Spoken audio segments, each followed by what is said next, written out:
So I was standing on the shoulders of giants when I was doing all my electronic badge work. There's many, many people who have been involved and have worked on that. And if you know the old saying of, what's below that, it's turtles all the way down. The bottom turtle, as best as we can tell, is Joe Grand, who's one of our keynote speakers. He's our keynote speaker today.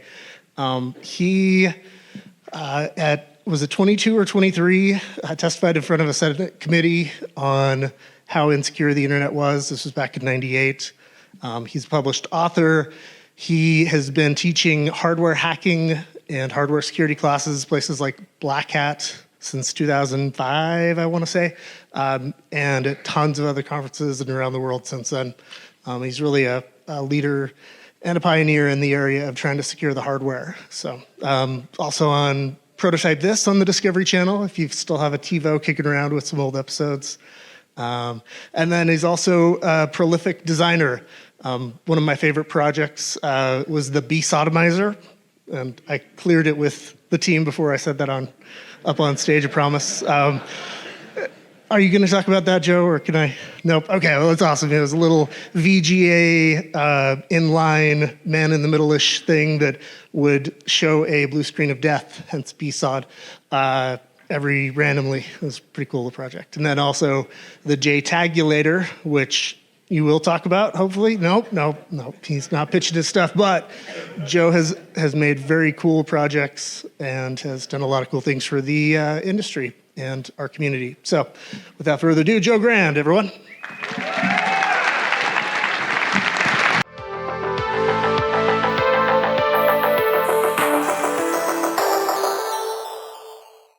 I've never been called the bottom turtle before. I love it. I'm going to add that to my bio.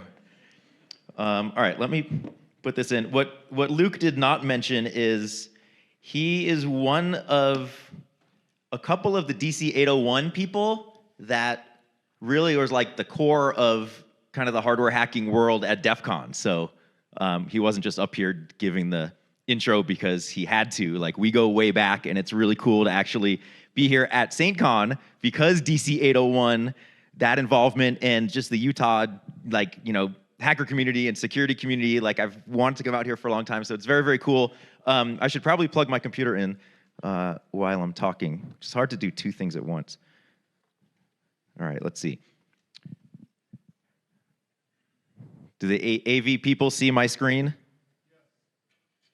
You see this? Oh, we can see it on here. Okay, cool. So yeah, thanks to everybody here for coming. Thanks to SAINTCON for having me. Especially thanks to Conf. Thanks to Luke. Thanks to Pope for getting me coffee today. You might not thank him, but I will. So definitely, yeah, very cool. So this presentation, I normally give technical talks, as I think a lot of us do. But there's going to be a lot of those over the next couple days. So I'm like, let's just do something different. And given just what's going on in the world and everything can kind of be depressing in a way. So I wanted to kind of go back to our roots and be like, why are we here? What got us here? Why are we hackers? Why are we in cybersecurity? There's a reason we're here, and thinking about those elements that kind of brought us here and made us, and me in particular, kind of my story.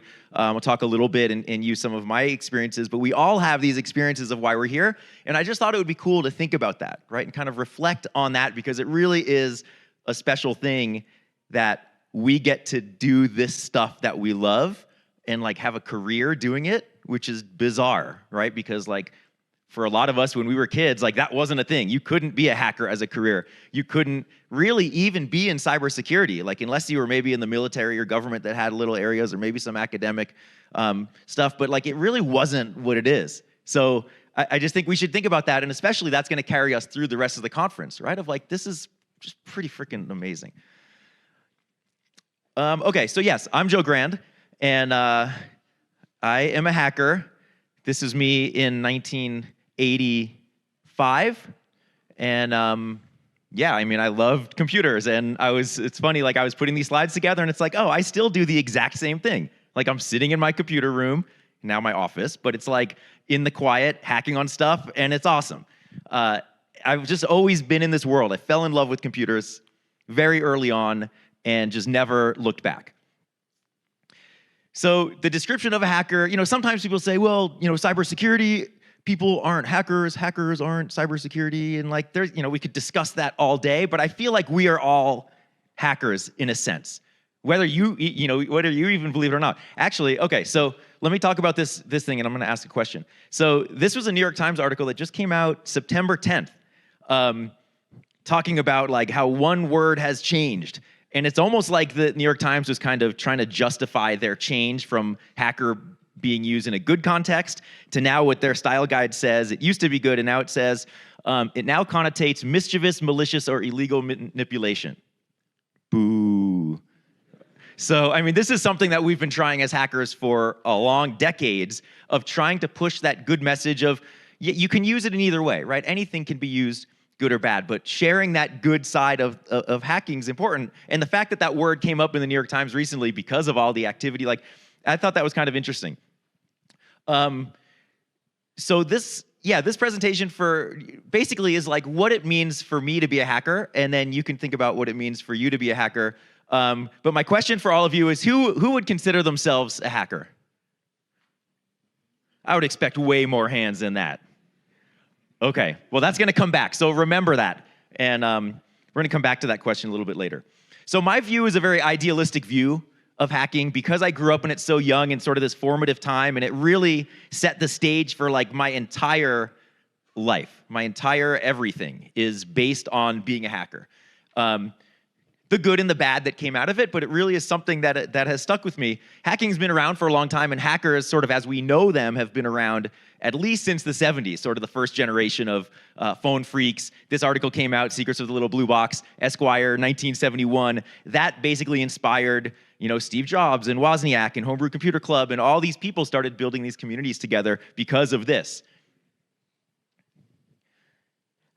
Occasionally, we saw hackers in the media. The 414s were probably the first kind of public group that made the headlines as far as like hacking. I think it was Cancer Institute, Sloan Kettering maybe, as 17-year-old kids kind of exploring. But I feel like hackers really didn't become known to the mainstream until probably maybe War Games. How many people saw War Games and were like, I'm going to be a hacker? Yeah, nice.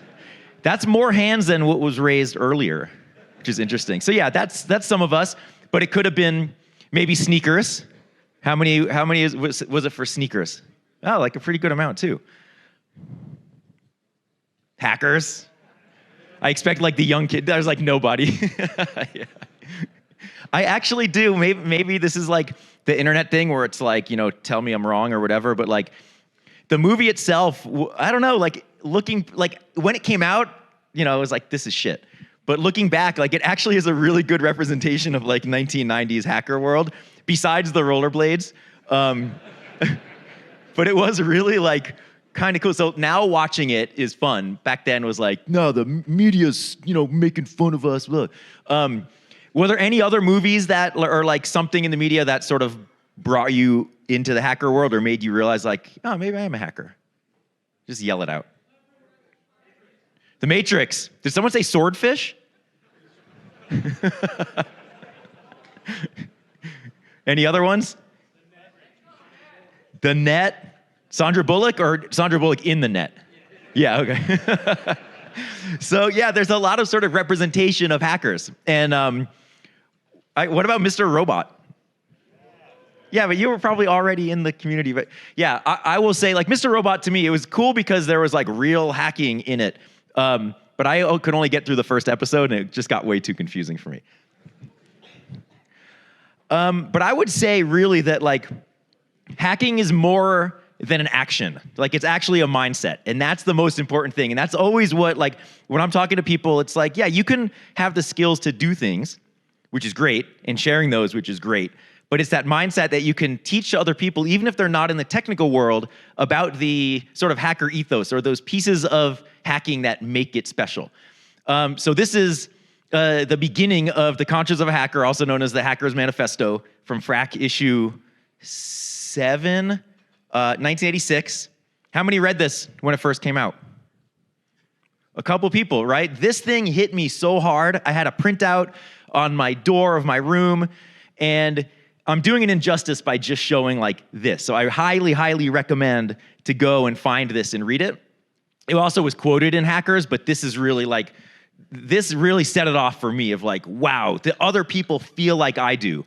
But it was really special and like very, very powerful. And really this writing is just as relevant today as it was back then, even if you're not a teenager.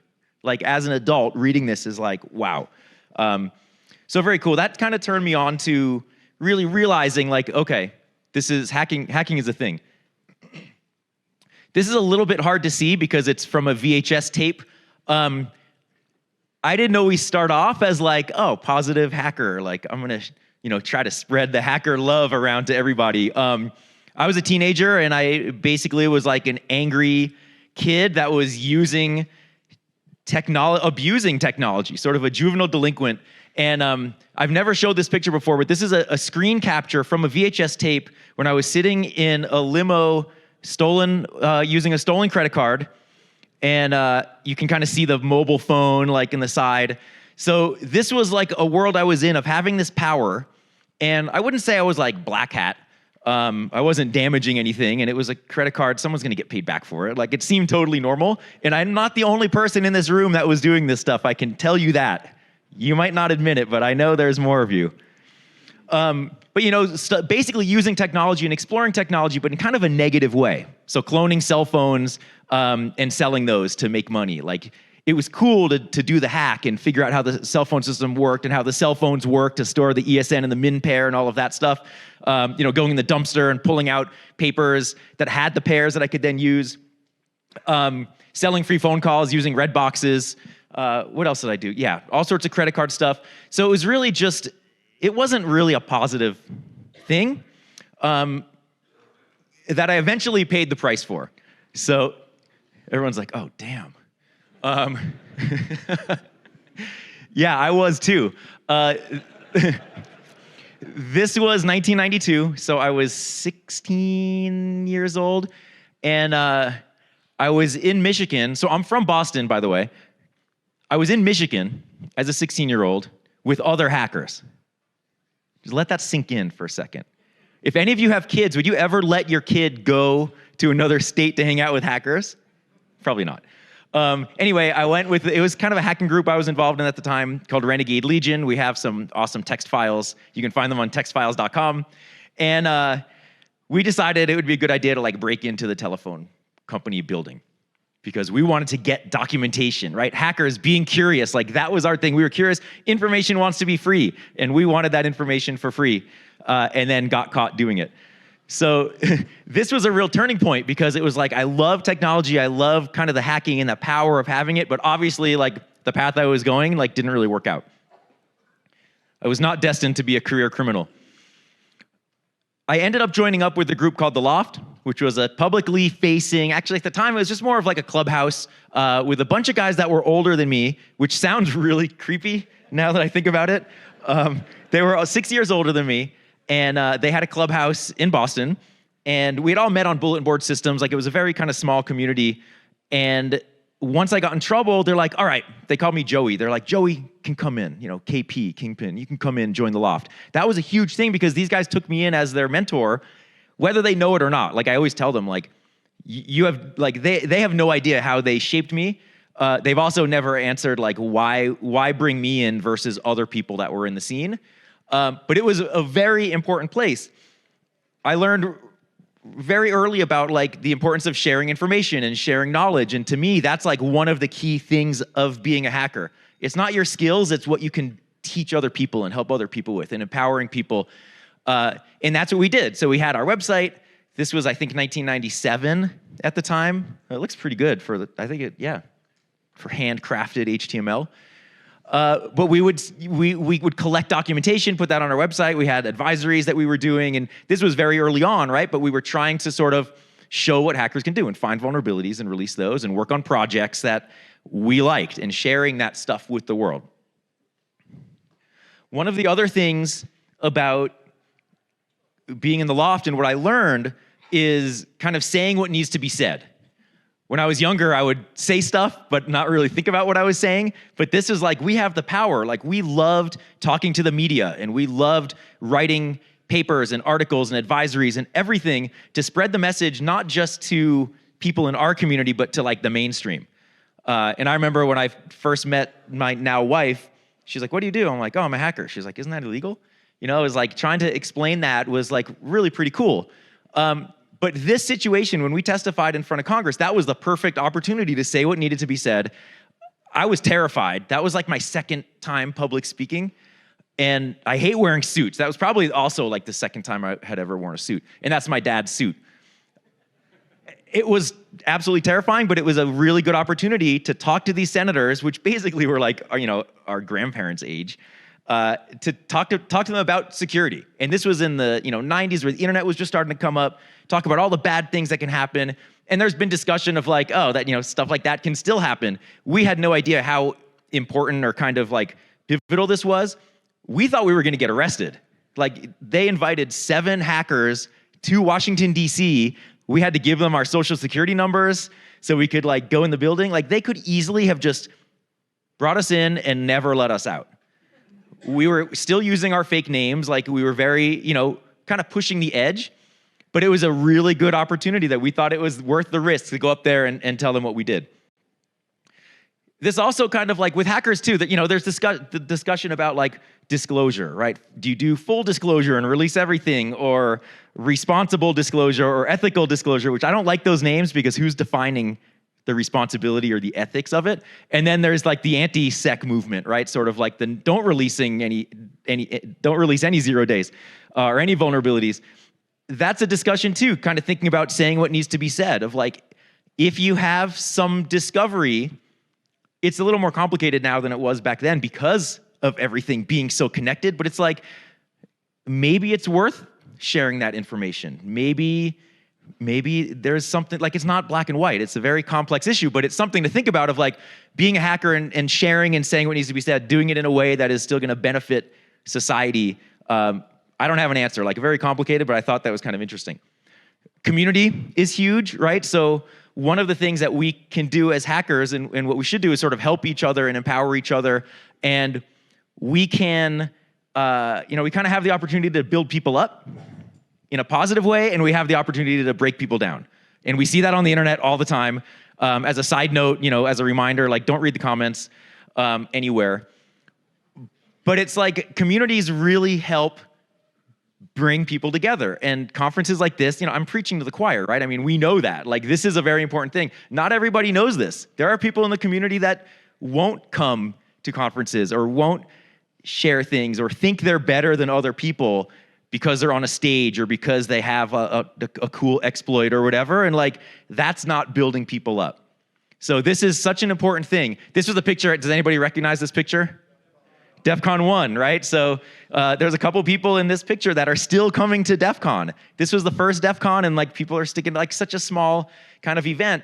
And there were other gatherings before then, HoCon and SummerCon in the US and stuff going on in Europe. But I would say like DEF CON really is that catalyst that brought everybody together and then realized, okay, we can start doing larger things together, and it's continuing to grow, right? So I think the community aspect of empowering and learning from each other is really, really special. And I don't know how many other industries kind of have that, or groups really have that. Another thing about being a hacker for me is staying curious. If I'm not curious about something, I'm not gonna do it, plain and simple. So I wanna find things that are interesting to me, that keep me going. And I wanna do this until I'm 80, 90, whatever. Like, I'm gonna always do it. This is a project. So a couple years ago, I had hacked a Trezor hardware wallet, and we made a video about it that a couple people saw. But I wasn't done. Like, I'd successfully hacked the device, recovered $2 million for this guy that had contacted me. But the way that I did it, like, I knew I could do better. And this has kind of been following me for 2 years as I'm exploring different avenues to make it more reliable, make it more repeatable, make it more accessible. So once I actually get it to a point, people can use, regular tools that they can get that are affordable and do the same sort of attack. But it's also for me to kind of scratch that itch of like, it's driving me nuts, and I'm really curious, like, why is the attack not working how I want? What can I do to make it better? Like, that's that hacker mindset, right? Of like, how can you solve problems in a unique way or whatever it is? Like, that's something that's really, to me, so like it's just something that really sticks with me. And I don't always like it, right? Like sometimes I'm like, this sucks. Like, I don't want to keep doing this. But then I, take a walk, come back, and I'm like, now I'm energized. Or I go to a conference, come back, I'm like, I have some more ideas, right? So this is a current project that I'm working on and still trying to problem solve. And that's what it's all about. Being a hacker is also about trying something new, whether it's at a conference and you're going downstairs and doing something you wouldn't do, or whether it's in your non-technical life with your family trying something new, whatever it is. We try to impart this to our kids as well. And us also, like, I love sitting at home using my computer. But I know, like, oh, maybe I should go out and experience, like, other things. So it's trying new things, whether it's online or not, like pushing yourself out there, kind of pushing the boundaries. That's a hacker mindset, I would say, too. Oh yeah, I had a note in here too of like, so getting out of your comfort zone, right? Like giving a non-technical talk about being a hacker to other hackers. Like, that's hard. Making a technical talk is easy because you can just talk about the technical stuff, but like, that's hard. And I figure, like, what do I have to lose, right? I'm gonna try something new that pushes me, and it was really hard. This particular project is what I call the world's thinnest boombox. I don't actually know if it is the world's thinnest boombox, but I called it that because it would look good on like a YouTube video title. It's a 1/2 inch thick, essentially like the largest badge. It's the biggest badge I could put on a panel, on a circuit board panel. I don't remember what, 24 inches by 16 inches or something like that. 7 layers of solder mask, I think. Mar, who does a lot of art for DEF CON and other events, did the artwork for it. It has capacitive touch sensing buttons and some VU meter LEDs. And basically, this was a project that a company had come to me and said, hey, can you build a project with some of our components? And most of them were like super boring, except for these things on the left and right were these super thin piezo speakers. I was like, those are awesome. Like, I want to make something with that. So I tried. I'd never worked with those.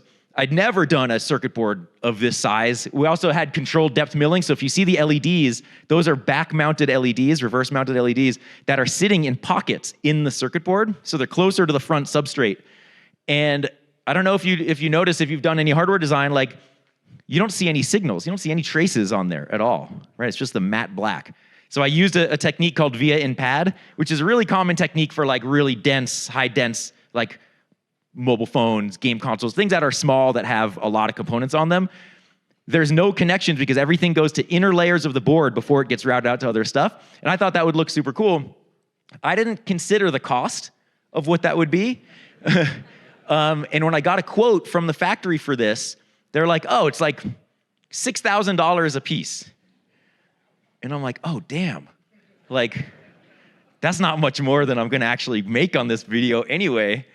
So I worked out a deal with them, and it was a little bit cheaper, but it was like fun to try things, and I had no idea if it was gonna work. Because of the process and what we did, normally when you're designing a circuit board, you'll like make a prototype with breadboard, then you'll make a prototype circuit board, maybe without all the colors and everything, and then you'll do the final one, or maybe there's a couple iterations. What I had to do because of the complexity of this board is I couldn't make one that was this big with all the stuff on it. It had to be a regular green circuit board with everything on it, but not in the form factor, just to make sure stuff worked, and I could make some tweaks to it. But we had to go from that directly to the production version without knowing what it was gonna look like. And that was terrifying. But that was part of that hacker mindset of like doing everything you can to hope it's gonna be right. If it's not right, whatever, you deal with it. But luckily it was, because they were expensive. And it was very satisfying, right? To try something like that.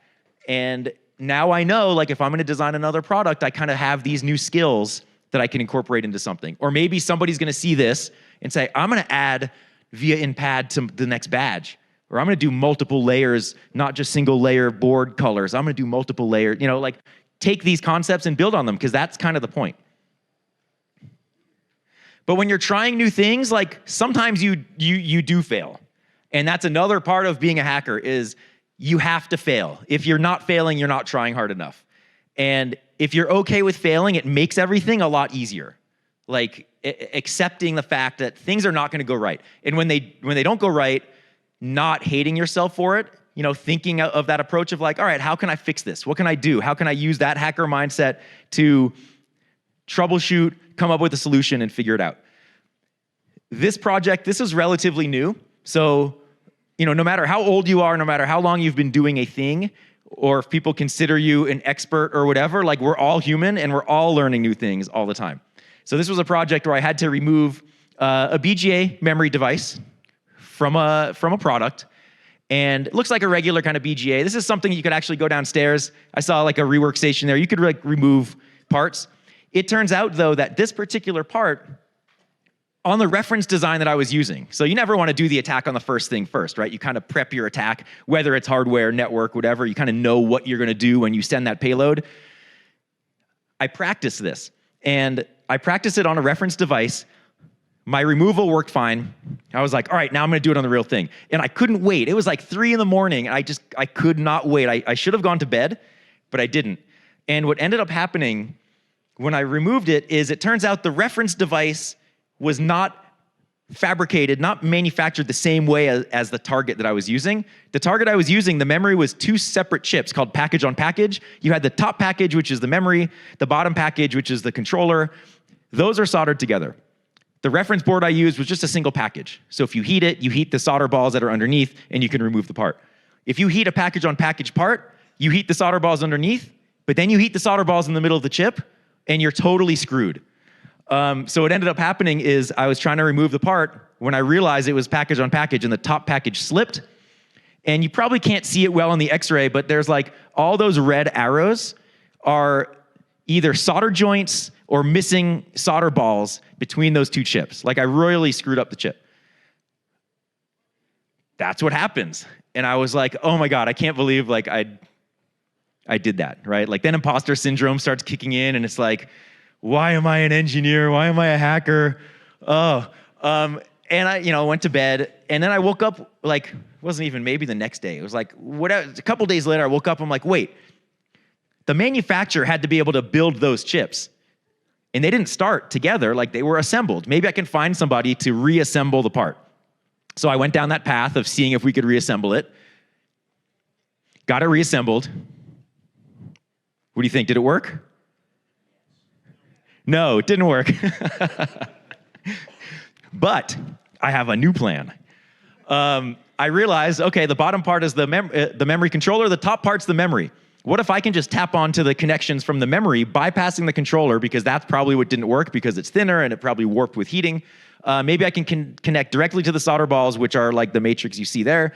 Then I'll get the raw NAND memory. Then maybe I can decode all the error correction, wear leveling, and get the contents off.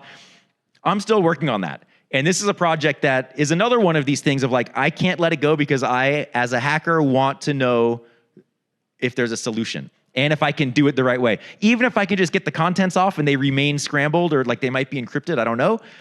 It's just like learning those things. And the lesson for me is like, all right, I need to be more careful of analyzing before I do the attack, because there is a known attack to get these things off. Like I could cut the chip out of the board and then sand it from the bottom side until I get access to the balls and then connect that to a device programmer, which is obvious looking back. Like it's easy to say that.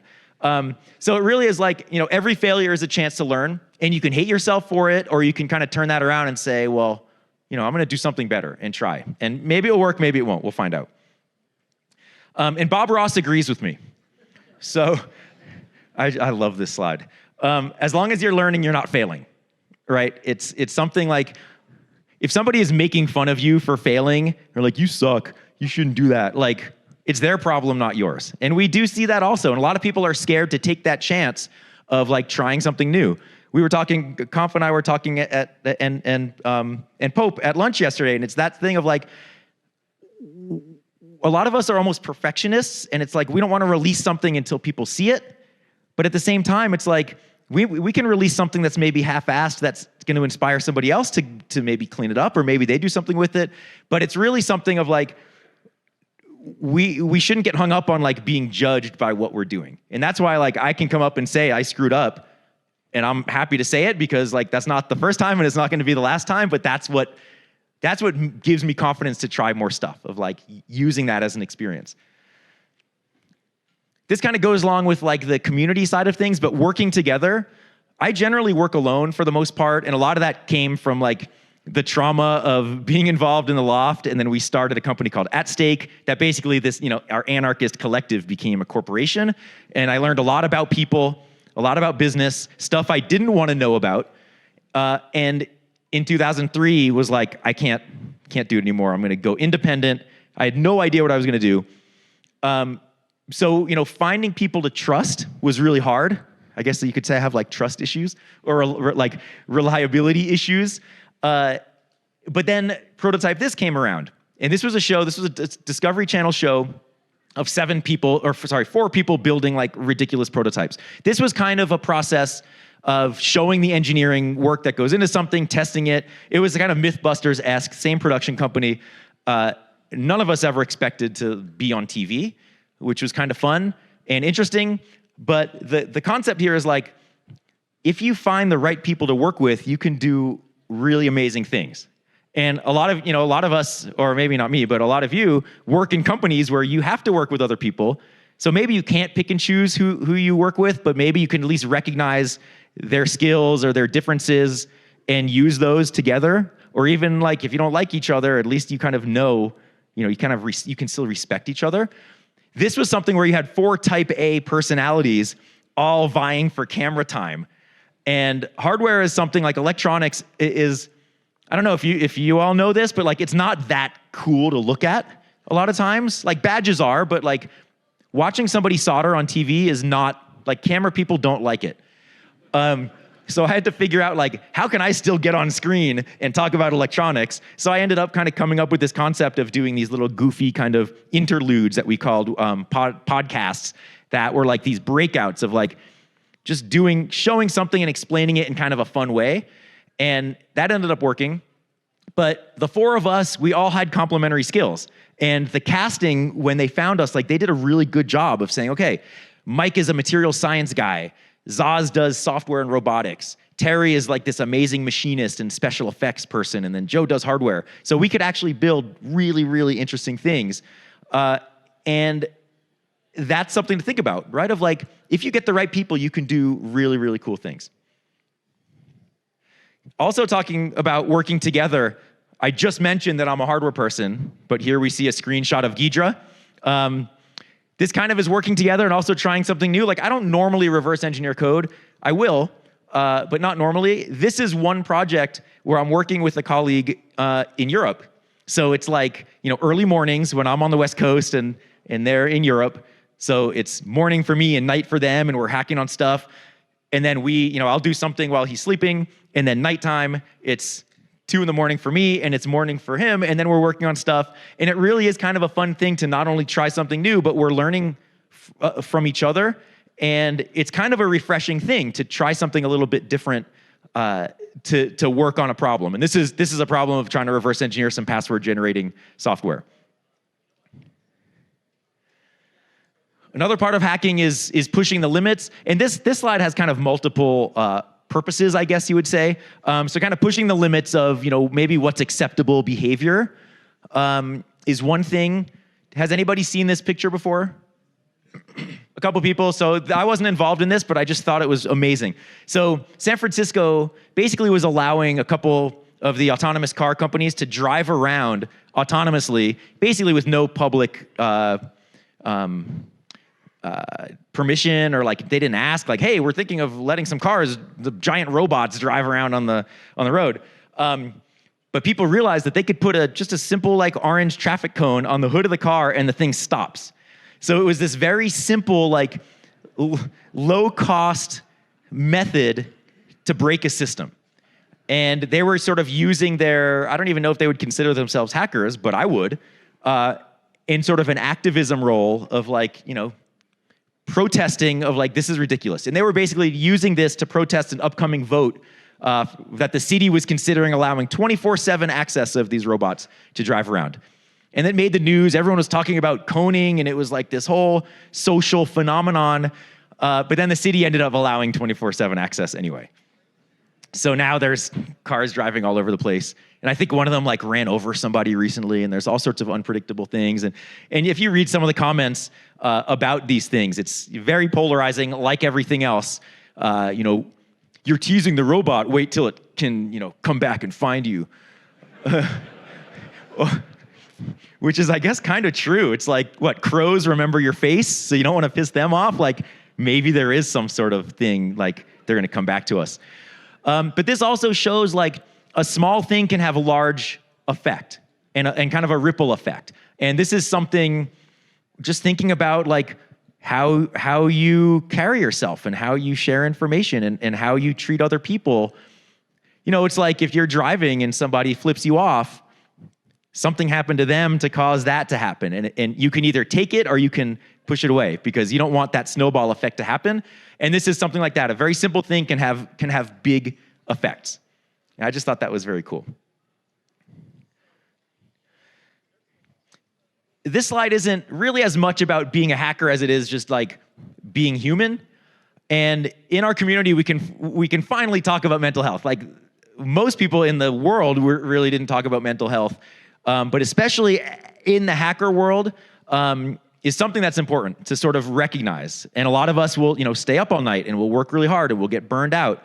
But thinking about, like, we want to do this for a long time. We don't want to get burned out. A lot of us have what my wife calls troublemakers, things that, whether it's trauma or other mental health issues or something like that, that's kind of in our head. And we can use those as superpowers.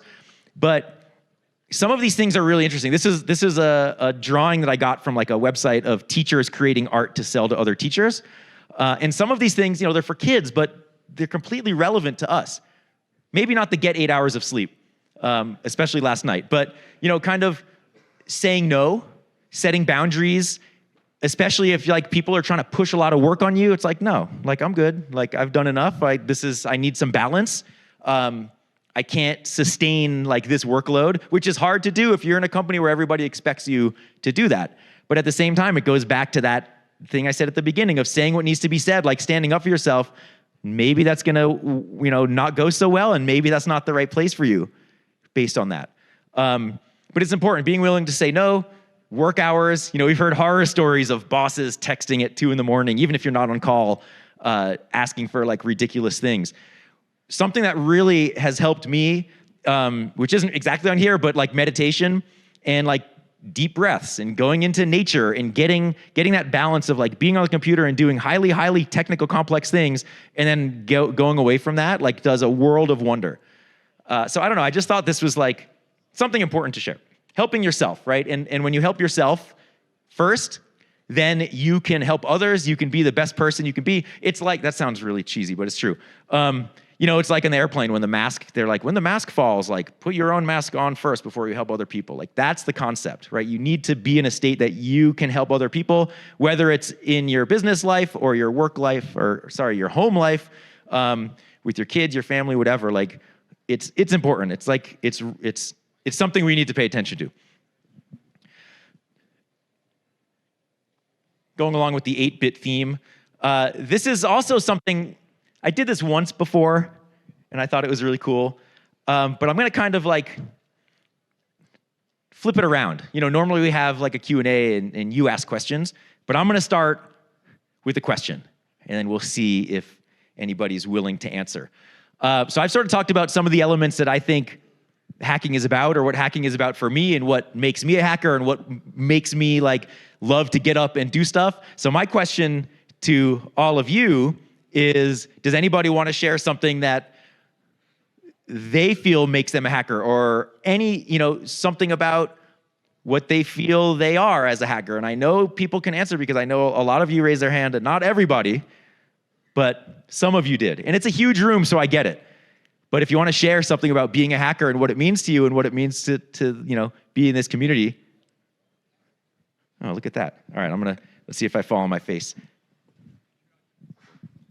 So I think for me, it's two things. One is passion. I think a lot of what you're talking about is passion, right? People look at us and they say, oh, they're weird, right? We're geeks, we're nerds, we're whatever. But really what that translates into is a passion for the thing that we get excited about. But I think the other side of it is also acceptance.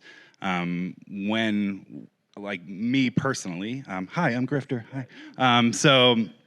Me personally, anyone who knows me knows I never shut the hell up, right? There's literally a voice inside my head that will tell me, stop talking, and then I won't. But then other hackers are looking at me like, yeah, keep talking, man. You're on a roll, go, right? And so I think that's one thing about the hacker community that I have always loved, and going to conferences like this and meeting other people who share that same passion, that same thing that to other, quote unquote, normies makes us weird, but to each other makes us, family. Yeah. I love it. That's Grifter, by the way.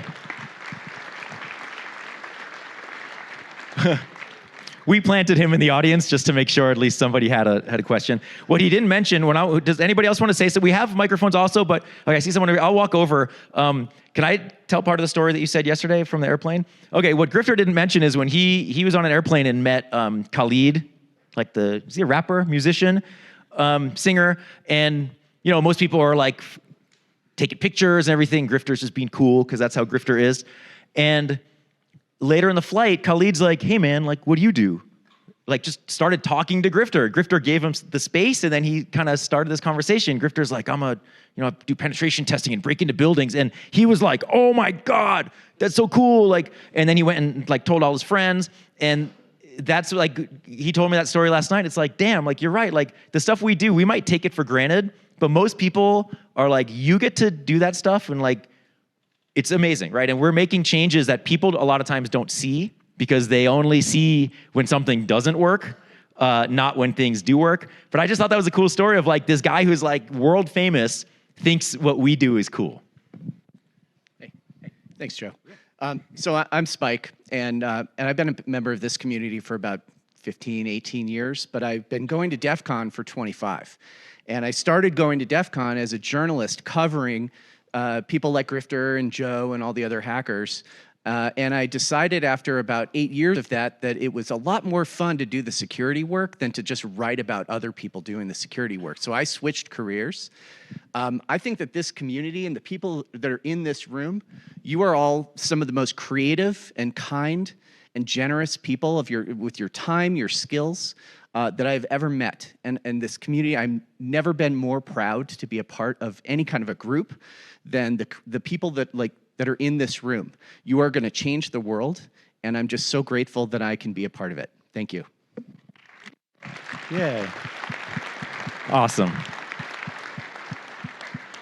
I love it. I love it. Anybody else have any comment? Ooh, another one in the front row. We didn't plant you here, but this is convenient. I feel like Oprah. It's like you get something and you get something. I just wanted to say, like in 2000, I got a job sitting at a computer, and I had to change it was a Mac. I had to change the Apple menu. So where the little byte was, I had to put a little worm and coming out of the Apple, and I had to change it to Mac OS instead of Mac OS. And for the Finder, where it's got that little smiley face, I had to put an eye patch over it. And then, that's kind of, you just mess with stuff. Yeah. And I remember reading about you guys way back then. And, I have an 8-year-old, and he's in second grade, and he's in class. They're on Chromebooks, and nobody quite knows how, but he somehow sent a message to everyone in the class on their Chromebooks. And so, I think that's part of it. Yeah, well, that's awesome. And that also brings up an interesting point about kids, right? Like when we were kids, we didn't have the opportunity to sort of explore in a controlled way until the Loft, and we set up our own networks. But setting up an environment for your kids, if you have kids, to be able to actually touch things and mess things up is really important, because they are really the next generation of people that we want to have critical thinkers that are doing this stuff. And maybe not even like snap circuits and things that are pre-made, but really letting them go free with whatever they're interested in. One of my kids, who's 11, is super into like tactile things and started making slime, like slime. And they're basically like a little chemist, and we set up a table for them and bought all the stuff. And for me, it's like, oh man, the table's messy, the floor's messy. Like, it's really like, oh, but watching them explore and try different chemicals and see what happens. Like, it's either a recipe for success or a recipe for like disaster. But it really is special to let kids do that in an environment that is safe and they can actually feel comfortable about trying things. Do we have any other questions or comments? We can also go to the microphone. Is there a hand over here? Oh, was it Pope or the other one? All right, we'll do two. We have time for two. So while you were saying that, I was thinking sometimes I feel like I'm a little bit of machine learning, where I just constantly go down routes and fail and fail and fail and fail, and eventually there's a path. And then after a long period of time of that, whether it's hacking or I started my own company, and at some point people are asking you advice, and you're like, I just failed like a lot.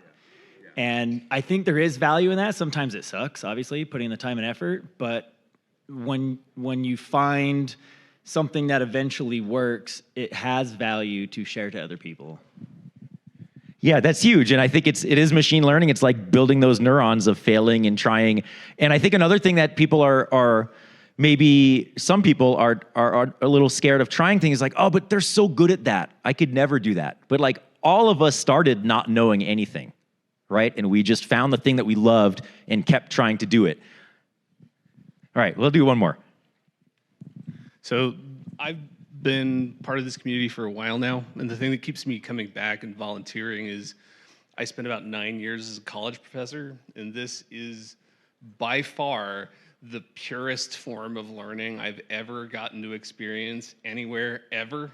So I come here and I spend 4 days just helping people learn how to solder stuff, and there's none of the stuff that drives people crazy about education exists here. It's just learning how to do a thing that you've never done before. And I don't know, that's what keeps me coming back. That's awesome. Yeah, and thank you for volunteering, right? It's like everybody who's putting in that time to volunteer, it's like this selfless act to build things up. And it's very, very cool. So I guess sort of like to summarize, we all have a little bit of hacker man in us. And I really do believe like we have the opportunity to spread our mindset to other people, either in the community, outside the community. Like, we really have the power to change the world. I know that's like such an overused thing, but the world a lot of it wouldn't exist without hackers. And it's just something, I really believe it. And we also have an opportunity to teach people things, right? It comes back to that again. It really is. We want to build something that other people can learn from and then grow on that and build that. And like seeing the badges go over the past however many years, like seeing the progression of that's crazy. Seeing the progression of different vulnerabilities and of the conferences, like all of these things build on each other. And that's the whole point. Like putting stuff out there that other people can build on, putting yourself out there so other people can learn from it. Like that's what it's all about. I have a couple of references. These slides, by the way, I'll put them on my website. There's links, so you can like click on HackerMan if you haven't seen it and understand like what I'm talking about. And then yeah, so sort of the final thing. I couldn't have a talk about hacking without this, but let's end with like all saying it together, okay? On 3. Is this like, this is totally awkward, right? Oh, and Chrissy just showed up. Hi, just in time to say hack the planet. Okay, ready? So 1, 2, 3. Yeah, cool. All right, well, thank you for coming. Enjoy the show, and yeah, see you around.